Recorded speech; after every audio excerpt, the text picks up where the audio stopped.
自動でお風呂を沸かします。お風呂の際は自動で。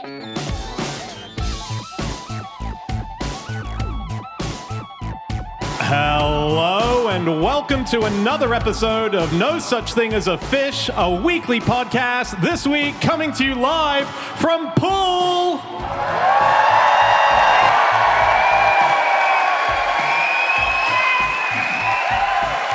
My name is Dan Schreiber. I'm sitting here with Anna Toshinsky, Andrew Hunter-Murray, and James Harkin. And once again, we have gathered round the microphones with our 4 favorite facts from the last 7 days. And in no particular order, here we go. Starting with fact number 1, and that is James. My fact this week is that tardigrades can survive being shot out of a gun, but they're a bit groggy afterwards. Tardigrades. Tardigrades, yes. Tiny little things, not quite microscopic. You can see them if you look really, really carefully, but very, very small little things living in all over the world, probably some in your garden, probably some on this stage. No, they're not on this stage. They live in like moss and in bits of grass and stuff like that. They're really, really strong, powerful things. You can't kill them. Virtually nothing will kill them. They're not powerful, like they can't pull a lorry. They're not going to be able to give you a piggyback. Get enough of them, Anna, I reckon. What do you reckon? If you get enough of anything, you can pull a lorry. We don't need them to pull a lorry, we just need them to drive a lorry. Apparently, scientists, I read, can't work out a scenario in which they would go extinct prior to the actual explosion of the sun, basically, like the Well, end. the explosion of the sun might not kill them either. What? So basically, they can survive in space. They can survive really, really hot temperatures, really, really cold temperatures. They can survive loads of radiation. If they get in trouble, they just kind of shut their bodies down and then kind of get rid of all the water, and you put a bit of water back on them and they come back alive again. And what has happened is some of these tardigrades have been sent up into space onto the moon, and they've crashed into the moon. And people are wondering, maybe they're alive and maybe they're actually living there on the moon. And so these people, this was a woman called Alejandra Trespass from Queen Mary University in London. She did this experiment to see if they might still be alive. And so what she did is she put them in a gun, shot them at a wall, and saw how they were, basically. Wow. They could survive impacts of up to 1 kilometre per second. That's 2,000 miles an hour they could survive. And shock pressures of up to 1.14 gigapascals, which I know out of context doesn't really mean anything, but it's a lot. Yeah. I promise you it's a lot. So there's life in the universe now outside of Earth, in theory. We haven't yet confirmed it, but Well, we might no. confirm If it. Can I just check? Can I just ask how the grogginess exhibited itself? I think we need to address this. Oh, yeah. Okay, yeah. So tardigrades are the smallest animal that have legs. They have these little legs that they crawl around with, and they kind of have a very specific gait, and as they go quicker, they change their gaits. But these ones, they kind of sort of staggered around a little bit when they kind of put them back. But the problem with what you were saying, Dan, is the shock pressure that they've worked out that there would have been on the moon would have been greater than this 1.14 gigapascals. So we think that the ones on the moon probably are not alive, unfortunately. Very disappointingly, yeah. So when scientists say we can't work out how to kill them, don't shoot yeah, them with a just gun, shoot them as the bullet of the gun. We can work out how to... There are lots of ways you can kill them. Yeah, you can just stamp on them. Can you? Yeah. Yeah. They're actually really easy to kill. Okay, I am here to give you the disappointing truth about tardigrades because they've ruled the internet for too long. A, there are plenty of ways to kill them. B, they can withstand massive temperatures. They actually just did an experiment where they realised they can't withstand temperatures for very long at all. And scientists now reckon that climate change is going to kill them before it kills us. No. So the thing is, they can survive being boiled, but only if it happens quite quickly, and then they get back to a nice, normal temperature again. But they did an experiment recently where... It feels harsh that you're criticising them for not being able to withstand indefinite boiling. I think it's impressive. If I boiled an egg and then a few minutes later it came out of the pan and it was still in its raw egg state, I'd be Or it impressed. turned into a chicken. Exactly. I'm not demanding indefinite. I just think a couple of hours would be good. They can't even survive, for instance, like above 37 degrees for 24 hours. Half of tardigrades die straight, like within that amount of time. Right. So, any longer than that, and then they all die. If you put them at 63 degrees, half of them are gone within like much shorter than that. And I think if you're in the 80s, then they don't last an hour. Yeah. So Oh, I see. Sorry. I Not thought you the- meant not the in 1980s, yeah. Amazing they made it through that decade. It was a horrible decade for them. The music. They got crushed by a Rubik's Cube. I don't think they are shit. I'm What? gonna stand up for tardigrades, and they do this thing. Tardigrades do this thing. It's seeding the world on its own, so it can get picked up by the wind. It can get carried in the wind, land wherever, and then wherever it lands, it can just reproduce asexually. It doesn't need a partner. You could send it to the moon, just one, and it will be like, that's cool, I'll set up a colony. Like, it's a phenomenal little creature. And the confusing thing about that, because there are obviously lots of organisms that can reproduce asexually, but it's quite confusing that they've managed to evolve successfully, right? Because asexual reproduction is supposed to be a bit of a disadvantage because you're only getting your own genes over and over again. You can't improve. And so how have they managed to do this? They have sex too. Oh, Yeah. They got it. do Yeah, also yeah. have sex under normal circumstances if they can find another of the opposite sex. And it's a very romantic process, actually. is it? Tardigrade Yeah. mating is very Thought it fascinating. might be. So, here we go. Step one. You've already killed any sets of robots. Why don't you do it in like a Craig David style? What would you do on a Monday? On a Monday, the female would shed her outer skin and lay her eggs inside it. Keep talking to me. Yes. Okay, on a Tuesday? The Tuesday, the male would then arrive and get into position and then fertilize the eggs, which are... Wait. Yeah, That's sorry. making love on Thursday and Friday and Saturday. Oh, Tuesday, Wednesday is waiting. And then, when the male arrives... So the male basically fertilizes the female's eggs, which are outside her body, but they're still inside the shed exoskeleton that she has cast off. But the thing about what she does with the skeleton is she doesn't get out of it. It's a bit like she No, takes... she's still inside. No, She's, so she sheds it, but it's like taking your arms out of a coat but keeping it around you. It's like a much more disgusting version of doing that. Yes. Right. Yeah. Yeah. And then the male has sex with the coat, is what we're saying. Yes. Yes, exactly. Wow. The male has sex in between the coat and you. And then you just chill on Sunday. Yeah. The Amazing. confusing really thing gross. is, they do it to the face, but it ends up around the back. And this, scientists don't understand how this I don't works yet. understand what you're saying. what do you Right. mean? So, if you picture their sexual position, the male curls himself around the female's face. Okay, so his crotch is in her face is buried in his crotch. And then she does these weird sucking motions with her throat, which kind of stimulates. Oh my God. This genuinely happens, and it is quite romantic. Mr. David, I think we're going to need a rewrite of some of these lyrics. She does these sucking motions. It's a full hour of foreplay. Wow. Kind of unbelievable for these tiny creatures. And then he ejaculates multiple times. Impressive, guys, take note. But then he ejaculates under the skin, but then her eggs come out the back, her cloaca. So we don't really know how the sperm is climbing all the way around to get to the And eggs. what happens to the coat, though? I don't... Yeah. Oh, I think still on. they grow up in the coat, don't they? Do they? Up in the I think coat. the eggs are fertilized, but they stay inside the coat, and I Good. think that's I was thinking that poor dry cleaner when you hand that in. I agree, Dan. They're not shit. They're not completely shit. They're about 1/3 shit. And that is because they can poo 1/3 the size of their body in a single go. like a sloth. Sloths do that, don't they? Sloths do that, do they? Yeah. 1/3. I think so. Baby sloths. Baby sloths can be. Yeah. Well, it's the Tiny. equivalent of me pooing out a large pair of speakers, a 10-year-old child, or an adult Dalmatian. A 10-year-old I think child. Is this a game of Would You Rather? I'm not sure about this 101 Dalmatians remake. Actually, I think I'd rather.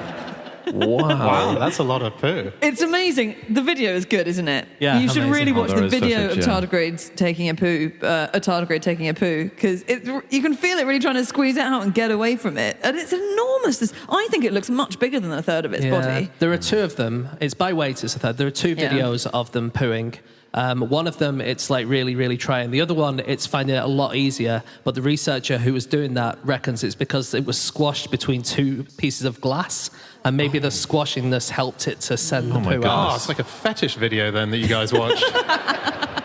It's like when you massage your stomach a bit to help out with constipation. Just like that. Is that a thing? Ah. Just like that, the Tommy Cooper catchphrase.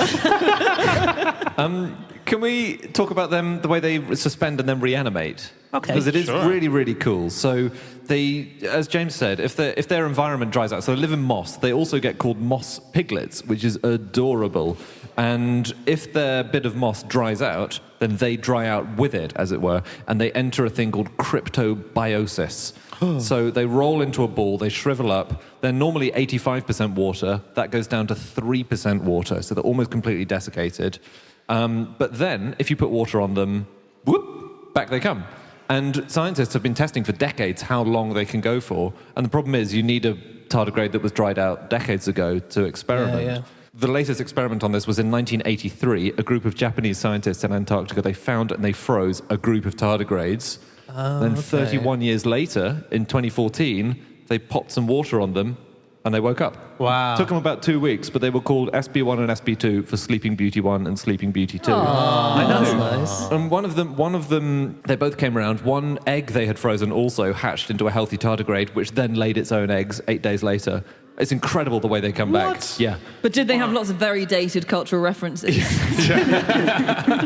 There was the story of one that was found in a museum, wasn't there, that was 100 years old, supposedly came back to life as well, but that's not in a paper, that's kind of anecdotal. It's a bit, yeah. It's Yeah, an Italian right. scientist who said it moved its leg. And it's kind of unclear whether it moved its leg or whether he nudged it a bit. And Right. oh, look, there it is. Yeah. We're going to have to move on to our next fact in a sec, guys. Can I just, because I'm the anti-tardigrader on the Yeah. panel, I'd like to put forward my rival to tardigrades, and that is the Deloid rotifer. And this is another tiny creature, about the same size, maybe a tiny bit smaller. It's just on the cusp of being seeable. And they can do all the same stuff, survive unbelievable extremes, like massive amounts of radiation, huge heat, being in permafrost for ages, much more radiation than tardigrades can survive, by the way. And they were thought to be able to last a decade frozen and completely dried out and then be able to reanimate themselves. And scientists just found some trapped in Siberian permafrost and realized they have to reassess that. And it's not a decade they can, stay frozen and then come back to life. It's 24,000 years. What? No. Pop some water on, sprung straight back into action. Those are pretty dated references, aren't they? Yeah. It's like, what about those woolly mammoths, eh? Yeah. They sound shit. Wow. All right. Not nice, is it? Not nice. Yeah. Thank you. They're called Deloids, and they begin with, guys, what do they begin with? What D? letter? D. A B. A silent B. You're kidding. How great is that? Is it a leech as a Deloid? Isn't it? Is it? I think so. Might be wrong Interesting. about that. No one knows that, so that might be wrong. Yeah. Anyway, we need to move on to our second fact. Time for fact number 2, and that is Andy. My fact is that in the 1920s, Chicago was hit by a miniature crime wave of testicle theft, which was nicknamed gland larceny. Pretty impressive. Do you think if you'd had your testicles removed and you read that newspaper article, you'd be like, good one? Or do you think they're making light of what is probably quite a horrific experience? It sounds terrible, but it is presented as a kind of funny thing that happened once. And it has been 100 years. So let's get into it. Next year, actually, is the centenary. So I know a lot of people will probably be wanting to mark it somehow. I think it's going to be a public holiday, isn't it? I think I might have a big ball. Well, one person who didn't have a big ball, James, once this crime wave happened to him, the first victim in Chicago was an electrician. It's called Henry Johnson. He's called Johnson, huh? And he was found unconscious in the street. And he'd been out for a drink. He got into a streetcar, and he remembered nothing else after that. But it was quite late. He'd been out, and his testicles had gone. And he may have been chloroformed or something like this. It's kind of hazy. He didn't report it to the police, apparently. He just went home and then went back to work. Wow. Really? Yeah. It was a different time. People were stoic back then, weren't they? Oh, well, these things happen. Yeah. It happened. It did happen. It happened. Well, it's such a hard thing to call in sick to your boss for, isn't it? I've lost my testicles. Pull the other one. I can't. The earliest report I could find on newspapers.com, which is like all the old American newspapers that we go on sometimes, it was the Sioux City Journal on the 14th of October, 1922. Actually, it was the same report, was in lots of them, but this was the first one that came up. But the next story in the newspaper was about the son of Leo Tolstoy, who had lost his family jewels. No. That's very Isn't that good. cool? Yeah. That's really so cool. That's got to be some deliberate editorial decision making there. I love Here's that. the question, right? Do you think this actually happened? Or do you think it was a made-uppy thing?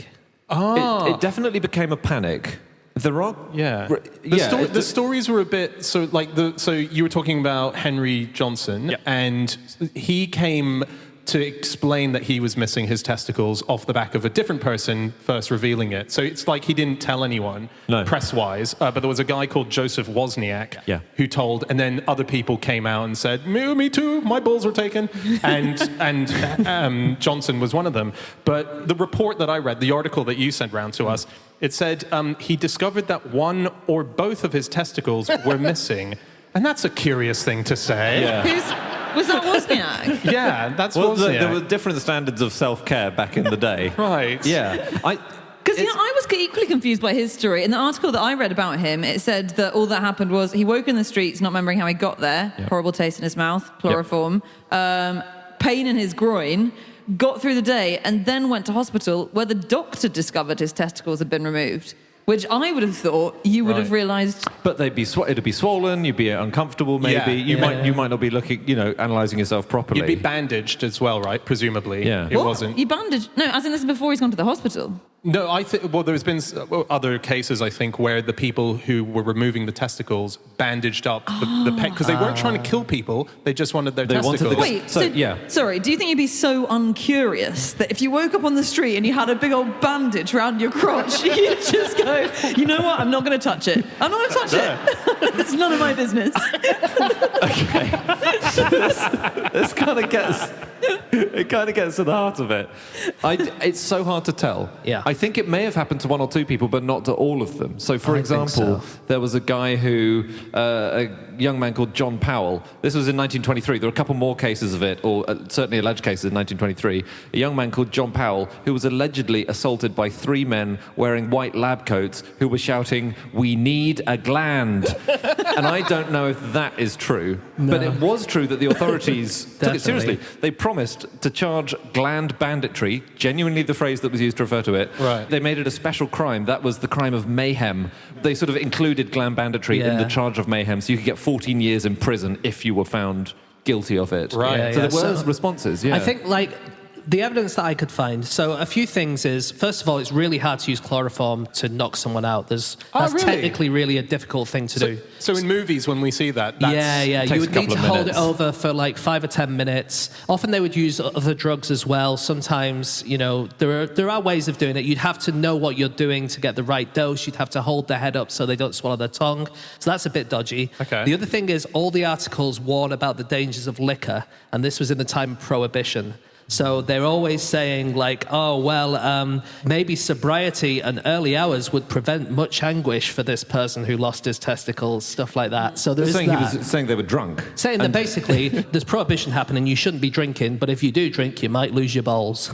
So there's a bit of that there. But then one of the articles referenced a surgeon called Anthony Sigmund Sampolinsky, and I checked him, and he definitely did exist. So, there was definitely some stuff there that was definitely real. So it's kind of weird. I don't know. It's a really curious one. The theory that was launched was that it was this is the exact phrasing from the newspaper, it was possibly done to rejuvenate some wealthy ancient, i.e. an elderly millionaire wanted some pep.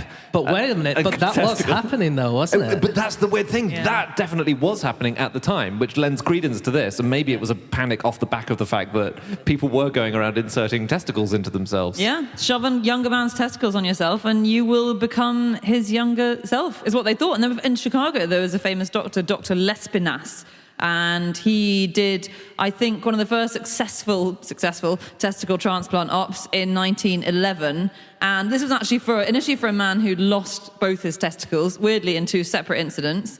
Stop. Just don't go back to that place. Just resign your job at the archery range.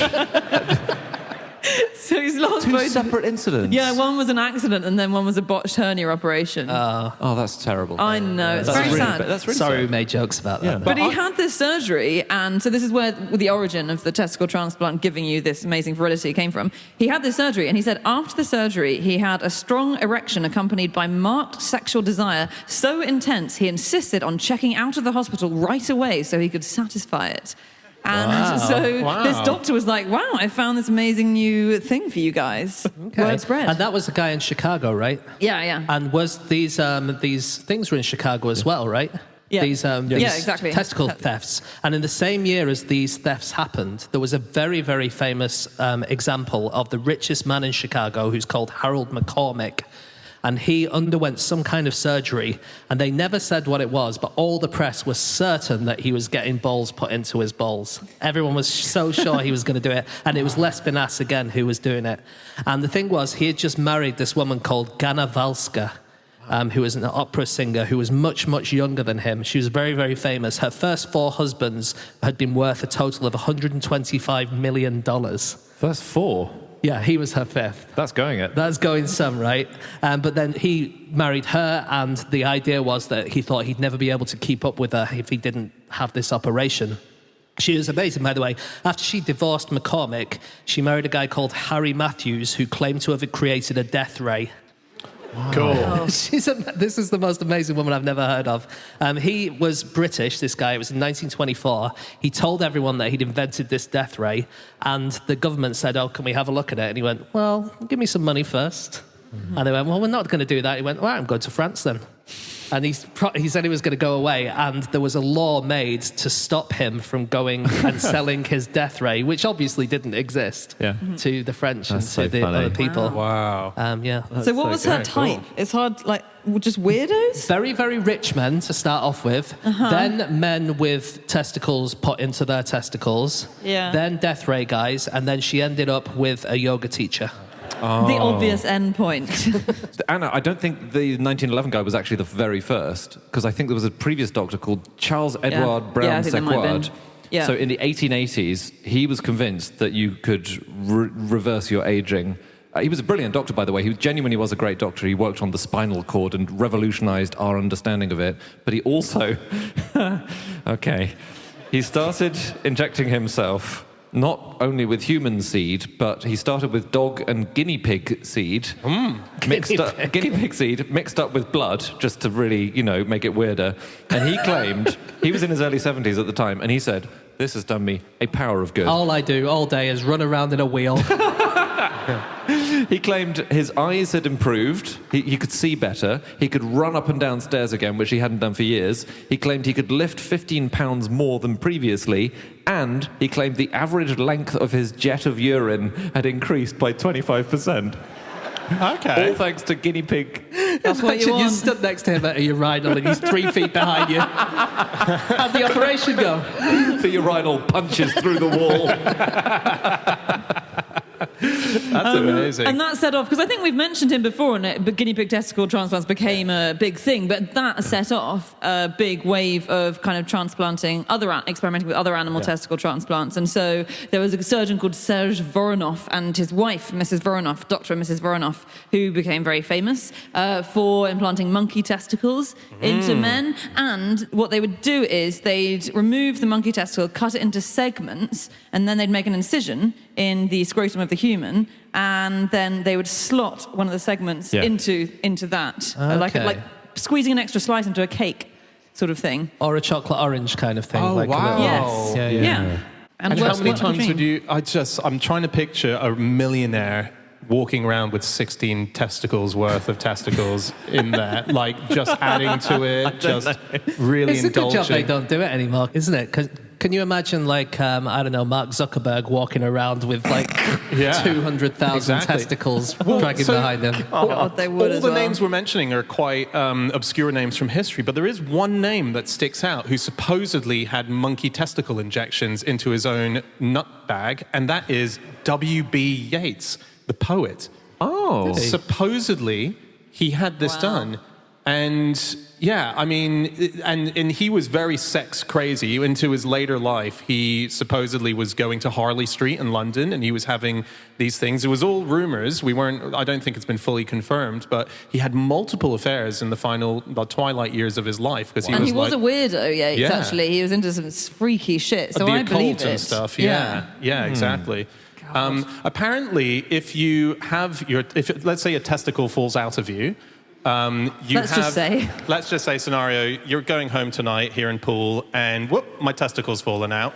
You have between 4 to 6 hours of getting it back inside. That's ages. You must have to keep it on ice in the meantime, I should think. Yeah, exactly. So we did Richard Herring's podcast not too long ago, and Richard Herring, sadly, he's absolutely fine, but he had testicular cancer and he had a testicle removed. He asked us to find some facts about it, and one of the things that I found out was that a testicle transplant had happened in recent years between two identical twins, one of whom was born with the testicles, just two, but the other was missing them entirely.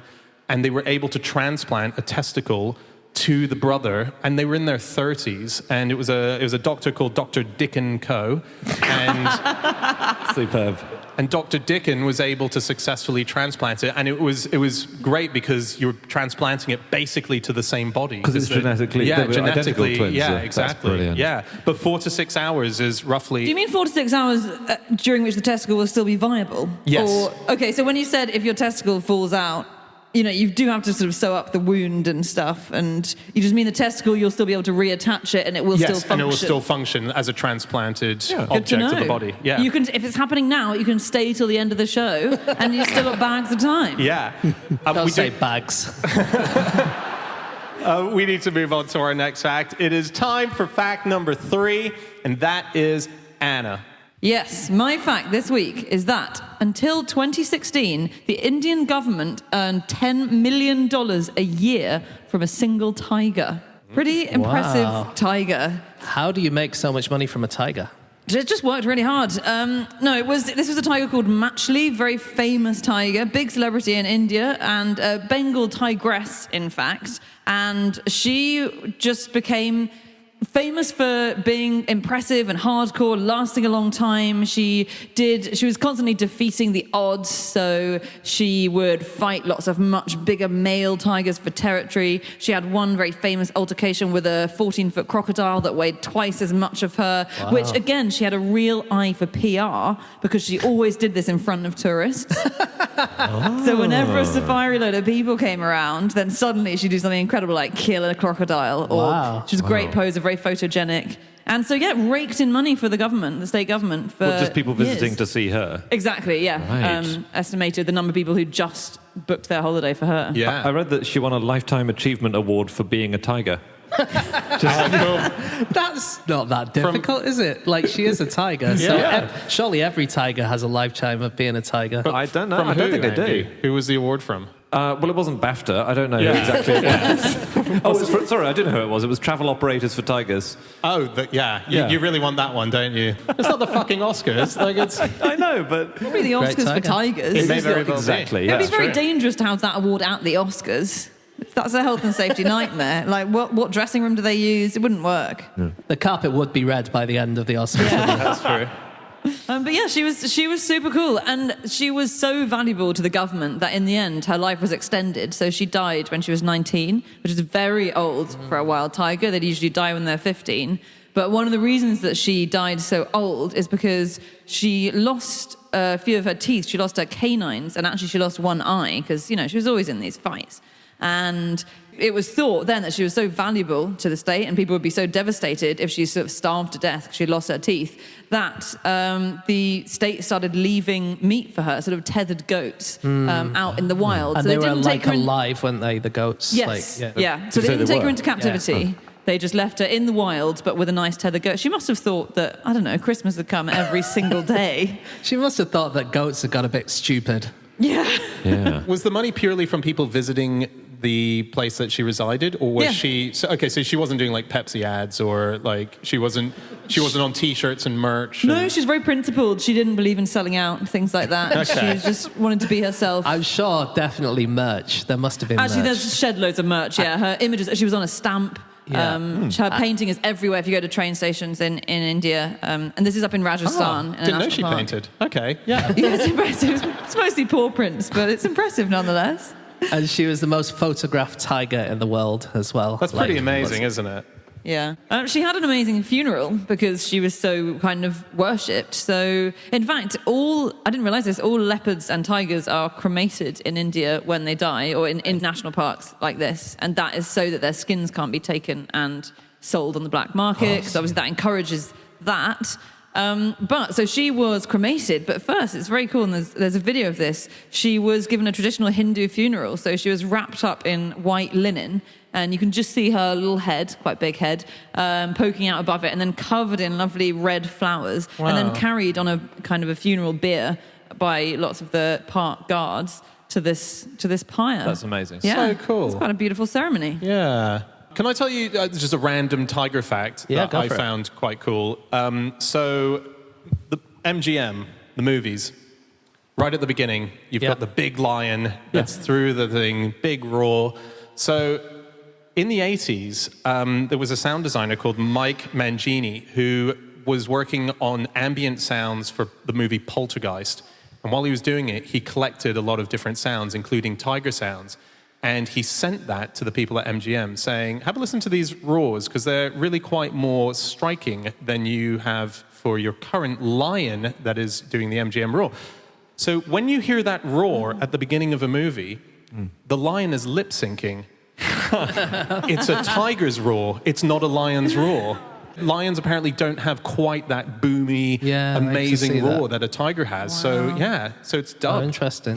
Another Hollywood tiger would be Mike Tyson's tigers. Oh, yeah. He used to have tigers. Is it in The Hangover? Yes. He has some tigers, but that's actually in real life. He used to have tigers. He doesn't have them anymore. Any ideas why he doesn't have them anymore? Did they escape? They did not escape. No. Did he... Did he beat them up? It's illegal Beat to them have death? tigers, and he shouldn't have put them in the movie because that told everyone he had them. Sadly, quite legal to have tigers in some parts of America. Oh, is it? Okay. And he didn't beat them up, Anna, no. It's because they smell so much and fart so much. And Really? he apparently he got married and his wife didn't want them in the house because when they fart, they smell like hell. Right. Oh, wow. And now the tigers are gone. She's like, why is that smell still here, Mike? What? And this tiger that we were talking about at the start, Machli, right? Yeah. So she was blind in one eye, and I thought I'd look at kind of tiger opticians. And I found one. There is a person who is a tiger optician, a veterinarian really, Tammy Miller, and she says there is one big problem with doing optician stuff on big cats. Can you think of what that might be? They're massive tigers and they'll eat your face. A bit of that, but there's something else. They don't take they can't administer medicine to themselves. Yeah. They can't put contact lenses in. You'll scratch your eyes. These are all great answers. Yeah. According to her, the big problem is that they really hold a grudge. And so... How are we going to work that Oh, out? wow. How did you not get that, Anna? Come on. And the thing is basically when you do the work on them, it's obviously not very pleasant for them, but then later on you need to go and do a bit more work on them, and they are not happy. They remember what you did, and they will not let you near them. But what I thought is, do you know that there's a kid's story about the lion who gets The thorn in a his thorn paw. in the paw, Yeah. and then you help them, and then they're always your friend forever? Not realistic. No, Not true. okay. Yeah, why aren't they grateful? They Yeah. can see again. I Yeah, thought so, you right? meant, when you said, and then the next time you see them, I thought you meant the grudge extended to them, sort of like sitting in cafes with coats on, trying to get back at you, like they're tracking you down. But no, it's... No, it's just the next time they see you. And this was, it was a time when they did some work on a big cat called Indira. And that basically they anesthetized them and did this work. But when you anesthetize one of these cats, then you obviously have to do quite a lot of work on them at the same time. You might as well, because it's quite dangerous to anesthetize these animals. So you might as well do as much as possible. I just say that because I really liked it, because they did an MRI, an ultrasound, and a CAT scan. Nice. Listen, we need to move on to our final fact. It is time for our final fact of the show, and that is my fact. My fact this week is that St. Michael's Church in Bournemouth has been renamed St. Mike's to make it seem younger and cooler. So this is a genuine thing. Oh, that's great. We're playing live in Poole tonight. Bournemouth is just down the road, and it's a 148-year-old church. The Reverend Sarah Yetman believes that by changing the name, it's going to be, a nice, hipper place to have groovy kids come in, listen to the record players. Is it working, do we think? I mean, Mike isn't that cool a name anyway. I mean, apologies to any Mikes in the audience. Yeah. It doesn't feel like it's one of the top 10 names these days. Or... No, I mean, but I guess it is just shorter than Michael. It's not like, St. Dave's. I think it's a bit hard to just change saints altogether. I wonder if this is going to stick, because there has been backlash with people saying, come on, we can't start, St. David's can't be St. Dave's. We can't suddenly just change the names of saints of our Where churches. does it end? It's a slippery slope. You'll have St. Twat's wagon that people go to worship Twat's in. wagon. Oh, God. Where does it end? He's in the Apocrypha. He's not one of the main 12, but he is there, yeah. St. Jude, I guess, for St. Judas. Probably, actually, there isn't a St. There is a Judas, Jude is there? as well, There is yeah. There were two Judases, weren't there? Yeah. Great. Jude is a- I think you do get St. Jude's. Quite a lot of St. Oh, do Jude's you? churches, yeah. Yeah. But not Saint Twats. I think we can all agree. I don't mind it changing its name, I have to say. It's had a refurbishment. They've opened up a coffee bar as part of that to offer a school drop-off, and so, get the kids in and so on. I don't know. It's funny, though. It is... Yeah, it's really cool. I think it's great when churches do this. And there's a big push, although there always has been, from the church to try and rejuvenate itself. And I think there was a church building review group in 2016, which was looking at all these big stone, beautiful edifices we have, but which are empty just all the time these days. And it was looking at how to repurpose them. And so now you get cool stuff like St. Paul's Church in Bristol is now a circus school. And if you look at pictures of it, it's got trapeze wires and high wires hung from the ceiling and people swinging all around it. Wow. It's great. There's about a dozen churches that are camping sites. Whatting? Camping? Church camping. Oh, my God. I've camped in a church. Have you? Yeah. How come? Have you? Oh, yeah, a church hall. Yeah. Really? Yeah, Why? for a fortnight when I was 17. 2 weeks in a church. Yeah. Did your parents really didn't get along with you, did they? What, for any reason? Or? It was we were doing some sort of volunteering thing, and you had to go and live in the church and then take out the kids of the parish during the I week. did once sleep in a church in Northumberland. I must say, yeah. I was. We went on a walk because I went to a Catholic school. We went on a walk, and then we went to this little village in Northumberland, and we decided to play football against these kids, and they were so much rougher than us. Oh. And basically, it turned into a massive fight. And when I say fight, it was them trying to beat us up, and we legged it into the local church and went, "Sanctuary, sanctuary!" Did they tell you to piss off and fight the kids? We stayed in there overnight. Oh, that's nice. Oh my God. Wow. Anyone else slept in a church or no? No, not slept in a church. I probably nodded off in a few church services. Yeah. That counts. Have you heard of Stony Fork Community Church in South Carolina? I don't believe so. It would be staggering if you had. I love these guys so much. They have also changed their name. They're a church, and until 2020 they were called Outbreak Church. And then they found themselves thinking, and it was set up in 2013. The vicar, called Scott Carroll, articulated his mission as follows. He said, "I want to be around people who are so infected with Jesus that every time they turn around, they sneeze Jesus." And Sneezes. yeah, sneezes Christ. Every time they talked about the church, they talked about contagion and infection and epidemic. They made bracelets and shirts with the phrase, "Are you contagious?" And people would read them and say, "Contagious with what?" And they'd say, "Jesus." And so, and he says, this was really fun until, for some reason, early 2020, stopped being funny. I was having a look at the Reverend Richard Coles's autobiography or biography, and he was saying, it was just a throwaway line that I then looked into. He was saying that a lot of vicars have funny names, and he was saying he knew someone who insisted on everyone, even bishops, calling them the Reverend Gaz. And so then I thought, I wonder what funny names there have been in the church over the years.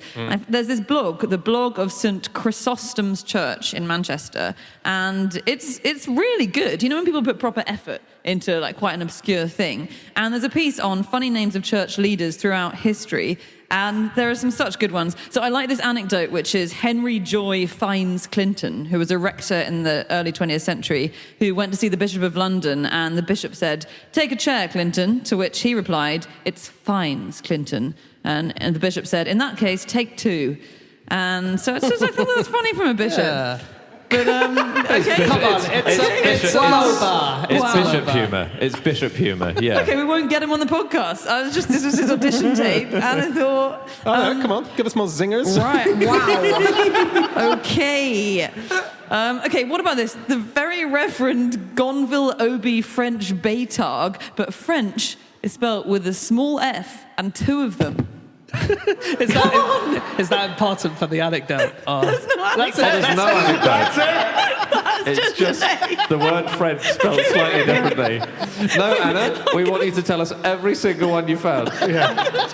This is literally all I've got now. It's just lists of not very amusing names. Okay, Father John Brabazon Lowther?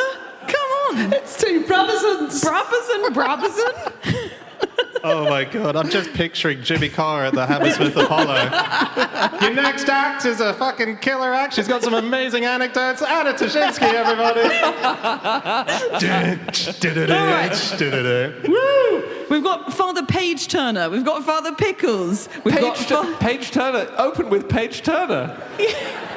That's great. Father Pickles is funny as well. I'll reorder the set. Father Careful. Father Christmas. Okay. So that's the one I should stick with, Father Christmas. I don't think stick with any of it. But, Okay. you know, have you guys heard of St. Andrew Undershaft? I can't believe you just said a name way funnier than Anna's 20 names. Just upstage the full day of work I put into delving into church archives. I'm so sorry. This was right under your nose the whole time. St Andrew Undershaft is a church in London, and it was literally under a massive shaft. That's the reason it was named like that. There was a massive maypole, a huge maypole. This is the 16th century, gigantic maypole. Can't stress how big this maypole was. And it was there every year, around May Day, until an event in 1517 called the Evil May Day Riots, which I had never heard of before. Right. And they were these huge riots. They were huge anti-foreigner riots, so they weren't very funny. But the maypole I'll put them in my set. the maypole was toppled. The maypole had to fall, and it was then preserved in a house on nearby Shaft Alley. But the maypole itself was then destroyed in 1549 as a pagan idol. So, yeah. Okay. But the church, St Andrew Undershaft, 500 years later nearly, still has its name. Yeah, cool. Nice. I'm so sorry that I need to do this, but it's bugging me. So why was the double F thing funny? Tell us the name again, Anna. Right. The very Reverend Gonville Obi French Baytarg, but French is spelled with a small f and two of them. I'm now finding it funny. I think I've gone through the unfunniness. I'm finding it funny again. I'm finding it so funny that there's two F's in the word funny. And they're both lowercase. I got told a thing by a very good friend of ours, Jason Hazley, who is a friend of the podcast. He's been on it a couple of times. And we mentioned a fact quite a long time ago, and it was about 50-odd episodes ago, which is that flying saucer sweets are made by this Belgian company, Belgica, and they are the same people who make the communion wafers. Yeah. And when Christianity was declining a bit, it meant that they had a lot of spare wafers, and so it's the flying saucers that are made out of Jesus' body. Is the When flying... he was Christianity. When Sorry, I thought you said Christianity. I thought you were trying for another funny name. Oh, Anna, please, no. Please not Reverend Christianity. Too boring. If it was Chris D. Yanity, that would be pretty good. I just misheard again. I thought, I don't want to raise it, because what if he's a really famous guy and I'm the only one who hasn't heard of it? Sorry, Christianity was declining. Yeah, so flying saucer sweets are basically communion wafers. That's the thing. So Jason was listening to our podcast, absolutely blown away by it, and he messaged his friend, who is a vicar, and he told her this story, and he said it blew her mind as well. And then she went, oh my God, hang on, She said that when she was in training as a vicar, because communion wafers, or hosts as they're properly known, are the literal body of Christ, trainees don't use genuine communion wafers, they use flying saucers. And so by accident, they're accidentally using this. And I know, James, good. I think you said that this doesn't feel right, so I think it's like particular to her story. Yeah, I mean, well, like we always do when people send us stuff like this, we go into a massive amount of detail. And I emailed all the reverends and vicars and priests that I knew. Yeah. And they reckon that until transubstantiation, for them, it isn't the body of Christ. So they wouldn't do that. But that's not to say this person didn't. Yeah, exactly. Can Really you do it, interesting. because they're flying saucers, can you do it from a distance? Because I think I would start going to church if someone threw a flying saucer into my mouth. That's true. And then you'd just be jumping up like a dog to try and catch it. Yeah. That would be cool. Oh, if you did it like how they do with the bouquet at a wedding, who's going to get body of Christ this week? Who's going to heaven? It's one of you. We're going to have to wrap up in a sec, guys. Oh, is there no time for some more names? Oh, okay. I'm so glad you've asked. Ryan McVicar. I the can't founding- believe you've got more. Ryan McVicar is great.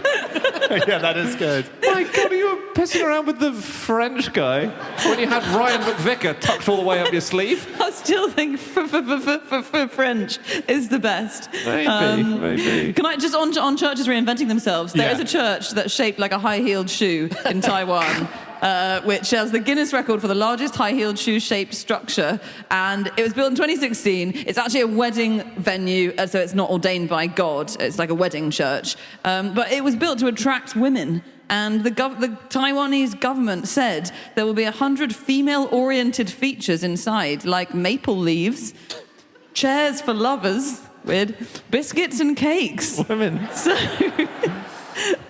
it's so weird. It's inspired by this story of a girl in the 1960s who got Blackfoot disease, had both of her legs amputated, and her groom cancelled her wedding. So it's in honour of her, which I actually think is quite offensive. They made the church shaped like a shoe. Yes. Not sure that's okay. Wow, those female things. I didn't know that women like maple leaves so much. Oh my God, it's what we talk Actually, about. every time I get home from a tour gig, the house is full of maple leaves and it's a nightmare. What, you mean the ice hockey team? Oh, yeah. What are they doing in your house when you've been away on I tour? don't know. I'm going to ask some questions when I get back this time. In 2019, have you guys heard of the company called the Christian Book Depository? No. Yes, I think so. Yeah. So the Christian Book Depository, they complained in 2019 because they kept getting phone calls like this. A person would call up and say, "Hey, I'm looking for my order." And they're like, "What did you order?" He says, "I ordered gummies." And they went, right, you're not in the right place. And it turns out that their website, cbd.com, was attracting the wrong kind of people. And so they've since changed their name to Christian Book. That's great. Christian Book, that'd be a great name for a vicar, Anna. Look, we need to wrap up, guys. Okay, that is it. That is all of our facts. Thank you so much for listening. If you would like to get in contact with any of us about the things that we've said over the course of this podcast, we can be found on our Twitter accounts. I'm on @Schreiberland. Andy. Andrew Hunter M. James. @James Harkin. And Anna. You can email podcast@qi.com. And if you're a vicar with a funny name, please Yes. write in. Get in, yes. Yep. Or you can go to our website, no such thing as a fish.com. That's fish with one F.